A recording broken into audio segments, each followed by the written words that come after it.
Welcome to Kino Society with Owen Shapiro. Today's guest is Donald Mowat, one of the film industry's most sought-after makeup artists. He has served as makeup department head and designer on such films as The Fighter, 8 Mile, Sicario, Nightcrawler, Prisoners, Nocturnal Animals, Stronger, Blade Runner 2049, and as a personal makeup artist to Daniel Craig on Skyfall and Spectre. Recent work includes First Man and The Darkest Minds. Let's get to know everything about the makeup world to the film industry. So now, Donald, you're clearly a master on the makeup field, but how did you realize this was truly your passion? You know, I think it's definitely a passion, and I think that I think the best way to explain it to people is when you get to be quite good at something. I mean, that's suggesting I'm good at it, but I think when you're young and you're starting in a particular craft, I think once you start to get a confidence, people tell you you're good. And I think that's really what fuels that passion, you know, once you get a sense of it. So that's really the only way to describe it, because I wouldn't have lasted for 35 years if I didn't have passion. It's too hard. The film business is too hard for any job in it to last for 35 years if you don't love it. So it's always been a dream of yours, basically, to work in the film industry. Yeah, I mean, I think I love films, and I love them from a very early age, maybe more than most people, but it seems to be a common thread of most filmmakers will tell you, whatever it was, 7, 8, 9, 10. For me, it was around probably 7 or 8. And certainly by 12, 13, I knew I wanted to work in theater or movies or TV. So, yeah, I would say it was a dream, and I didn't believe it was, I guess as many young people don't believe it's a reality until it becomes a reality, because it's so far removed from the way I grew up, or, you know, the environment I was in. I never knew anybody who worked. Well, I did actually. I knew a very good sound mixer that lived next door. So I knew it was a real business. Does that make sense? You meet people who actually, you know, because everybody's got a parent who's a nurse or a teacher or a doctor, or, you know, a mailman or a hairdresser, but you never meet anybody who's in the film business till you meet them. So let's now deepen on your work. Could you describe exactly what a makeup designer is? Well, I mean, I think it's not really self-explanatory, because I think a lot of people see those shows on television like Face Off or the reality shows, I think, which are, you know, highly fabricated. I think a makeup artist is in a sense, and a makeup designer is more somebody who conceptualizes, can go to a director and the producer and be able to present, having read the script, an analysis of the characters, maybe drawings, photographs, references to say, you know, is this what you're looking for? Is he this person that looks scruffy and terrible? Or is it this person? Does she look like a secretary from Queens? Or, you know, I mean, it's all in stereotypes, isn't it? So I'd say that's really what the job is. And of course, then you have to be able to do the actual makeup. So whether it's beautiful or, you know, messed up, beat up, you've got to be able to do it all, or at least aspects of it. So prosthetics, you know, so I kind of work a little bit in everything. But that would be the job. As you work up in the industry, you start as a junior, you work mostly with the background or crowd, then you maybe do second unit. When I started, it used to be you worked theater, went to television, commercials went to feature films. And it's still very similar to that, but commercials were the entry point into feature films because they were film, and television was considered, you know, more videotape. Except film television shows. So that's a whole other story. But yeah, the job is you're there to help the actor and the director tell the story.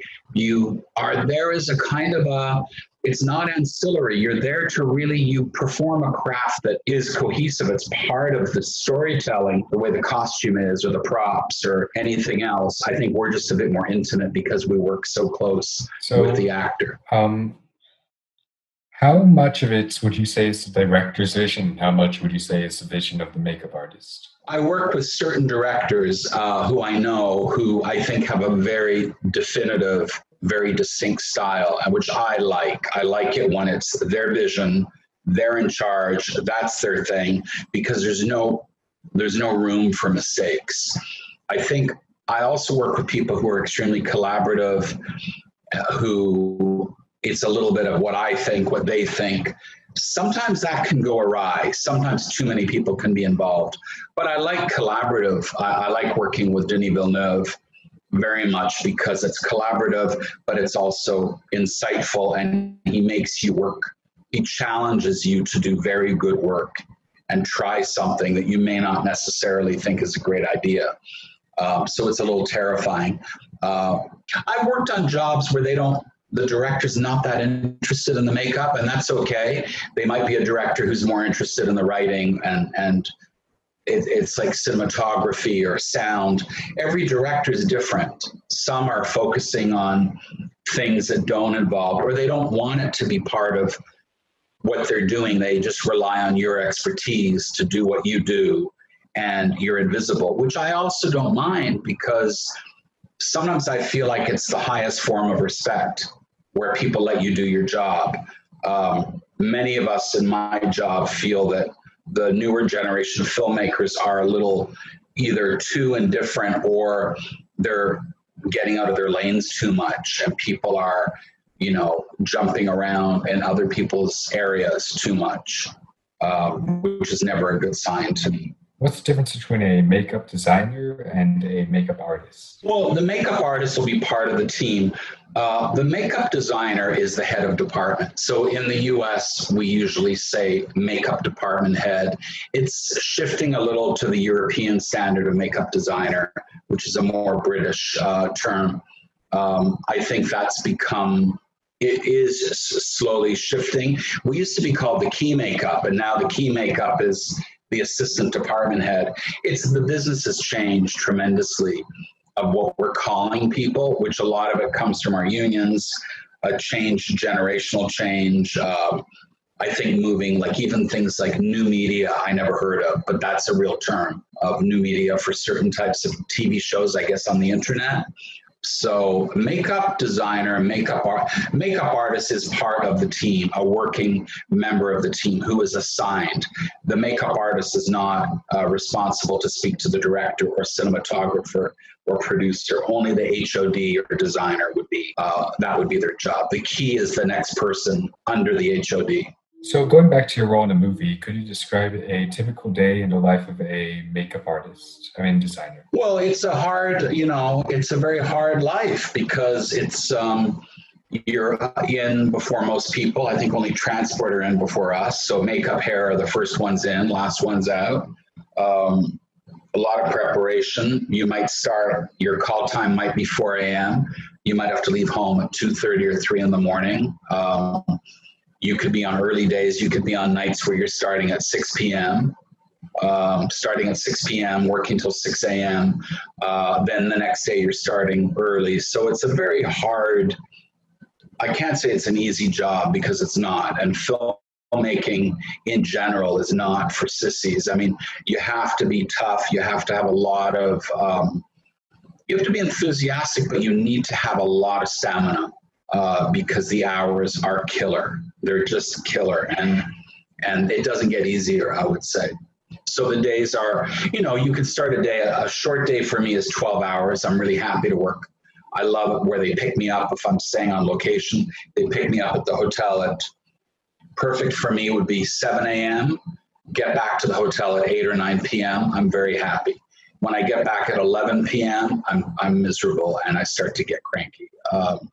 But that's a typical day. We work very hard, I think. A lot of pressure, a lot of stress, but I think most of us love it. So is there a specific procedure that you follow when doing a director's makeup? Well, no, every movie, it depends on the character, on the actor. I've been on films where it's very quick. We're doing the most basic corrective makeup on a leading man or leading lady, and it's so simple. I mean, it takes 20 minutes, half an hour. It just makes them look better. And then you're doing something more complicated with continuity, or the film is shot out of sequence, not chronologically. So you're always having to reference notes or pictures of what you did, or mud or dirt or blood. And, but every day is different, which is the beauty of it. Why people love, I think, the industry, because unless you're on a TV series, most of the time you're doing something different every job. Most of it is following the rules of the director. Well, I mean, yeah, I don't think it's rules. I mean, I think you're following, I don't know, you could be doing something like 1917. My good friend Naomi Dunn designed the makeup. Brilliant, but that was hard. I mean, that was following a set look in a chronological order, but not shot chronologically, having hundreds of people ready with all the mud and dirt and wounds, and be prepared all the time to shoot. Or you could be on something like a comedy where you're doing... Is there any makeup style that you like doing most? I probably like working on things based in reality. So, for instance, I like things like Blade Runner 2049, because I love the look, I love the style of it. I like there's just something about it for me that I tend to like. We used to call it cinema verite or docudrama. I like things that are based in reality. I'm not a fantasy guy. I have colleagues who do brilliant work on things that I would never work on, and that's better for them. But we all have things we're known for. I don't work in caricature or comedies very much. It's not what I really enjoy. I've done a few. Like years ago with Eminem, I did a couple of his music videos that were very heavy makeup caricature, like We Made You. But it was fun. It's very challenging, but it's not really in my wheelhouse, like people say. SNL is not really in my wheelhouse, but I've gone and worked there before. But I like things more like Prisoners or Sicario or I'm just thinking of another movie, Nocturnal Animals, Nightcrawler is one of my favorites. Things that are based on real people that I can reference or recreating a world rather than recreating something that was already created, if that makes sense. So I used to love period films, but now I'm not as interested in them because I feel like you're just recreating a look rather than creating a new look. Due to your long and successful career, you have participated in a lot of well-recognized films, and I'm curious to see if you have undergone this situation. And an actor, actress, or even the director is not happy with their look that you have just finished doing. How do you respond? Well, I mean, it happens. I'm proud to say not very often, but it does happen, especially when you're starting out. I think it's a very difficult, I think what's very difficult to explain to people outside of this is that you have to separate. You have sometimes you have an actor who's an actor, actress, whatever. And then you have somebody who's a personality. And sometimes when someone's a personality, playing themselves can be more difficult because they have an expectation to look good or to look better than they actually look. And that's a tremendous pressure. And then you have people who want to look a character. So that's really more exciting for me. But I have had it where somebody doesn't agree or they think, or they don't even give you the opportunity. They tell you what they want. And that's maybe their prerogative. I'm not so interested to work on those films.